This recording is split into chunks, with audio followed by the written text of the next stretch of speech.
오늘 본문 말씀은 지금까지 논의되어 온 것을 계속 반복하고 있는 내용입니다. 특히 어린 유선 상속자를 위한 후견인과 청지기 율법에 대해 다루고 있는 내용입니다. 4장 1에서 3절입니다.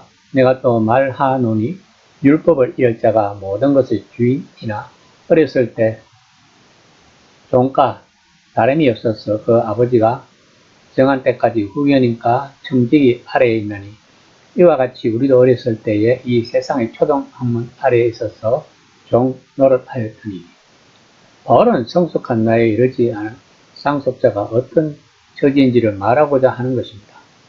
아버지는 그를 돌볼 보호자와 관리를 임명하는데 앞단락에 나온 부모와 아주 비슷합니다.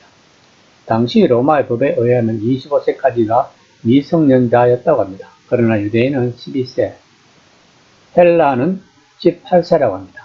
그러므로 14세가 되기까지는 아버지가 정한 후견인 아래에 있었다고 합니다. 이때는 상속자이지만 노예와 다름없는 상태에서 살게 되는데 바울은 여기에 율법 아래 사는 자들이 미숙하고 자유가 없이 속박된 상태에서 사는 것을 빗대어 말하고 있는 것입니다. 3절에서 말하고 있는 우리도는 유대인 그리스도인과 이방인 그리스도인 모두를 말하고 있는 것입니다. 갈라디아 교인들에게 다음과 같은 사실을 일깨우는 것입니다.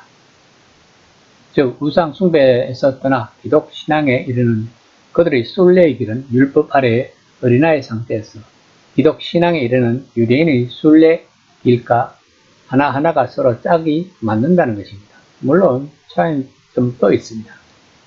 4장 4에서 5절입니다. 때가 참에 하나님이 그 아들을 보내사 여자에게서 나게 하시고 율법 아래에 나게 하신 것은 율법 아래에 있는 자들을 성량하시고 우리로 아들의 명분을 얻게 하려 하심이라. 본문에서 때가 참에는 하나님이 친히 역사에 개입하셔서 그 아들을 보내심을 말하는 것입니다. 바울은 여자에게 나게 하시고 란 말로 예수님의 동정녀 탄생에 대한 직접적인 언급은 없지만 그 아들이란 말은 신성을 확정하고 있습니다. 또한 예수님은 모든 인간과 마찬가지로 인성을 가지고 계시다고 말하고 있는 것입니다. 그리스도께서 율법 아래 나게 하신 것은 율법의 지배 아래에서 사는 것을 통하여 그 저주를 정면으로 받기 위함이었다는 것입니다. 그는 사람이 지킬 수 없는 율법을 완전히 지켜셨고 완성하셨으며 그 저주의 대가를 다 치르셨다는 것입니다. 하나님이 그 아들을 보내신 것은 율법 아래 있는 사람들을 속량하기 위해서라고 바울은 말하고 있습니다. 속량하시고란 말은 금전이나 노동, 생명 등을 대가를 지불하여 종의 신분을 면하고 자유인이 되는 것을 의미합니다. 그렇게 하시는 이유가 우리로 아들의 명분을 얻게 하려 하심이라고 바울은 말하고 있는 것입니다. 이 말은 양자를 의미합니다. 앞에서는 상속인인 친아들이 어렸을 때에 대해 말했지만 본문에서는 친아들이 아닌 자가 양자로서 아들의 신분을 얻게 된다는 것을 말하고 있는 것입니다. 하나님은 이스라엘을 이집트의 종살이에서 자유로 이끌어내기 위해 약속의 땅을 상속하기 위해 모세를 부르셨습니다. 창세기 15장에서 이미 예언된 오랜 기다림의 시기가 지난 뒤 성취의 때가 다가왔다는 것입니다. 하나님은 자기 백성을 구속하시기 위해 즉 종살이에서 벗어나 자유를 얻게 하기 위해 모세를 보내셨습니다.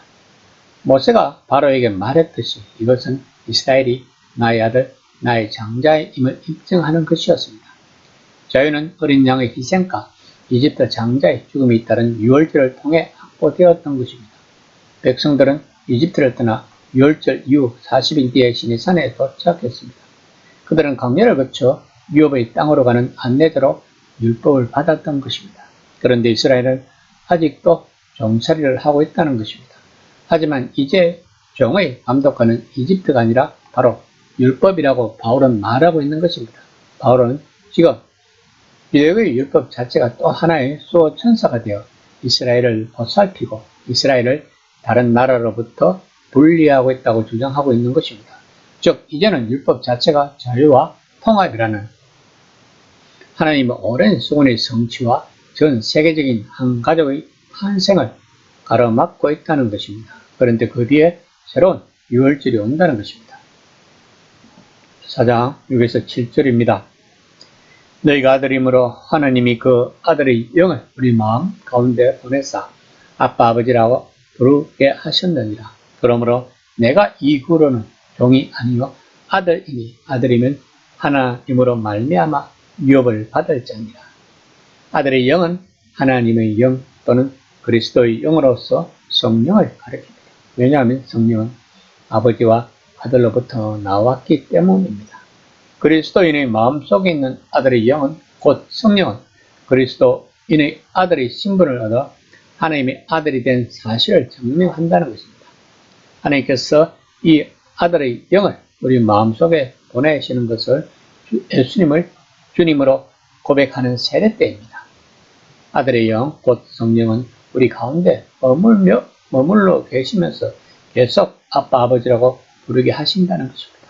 이 말은 아람어에서 비롯되었는데 어린 아이들이 아버지를 다정하고 친근하게 아빠라고 부르는 애칭이었는데 원래 유대교에서는 하나님을 부를 때 아빠라고 사용된 애가 거의 없었고 오히려 그것을 기피했다고 합니다.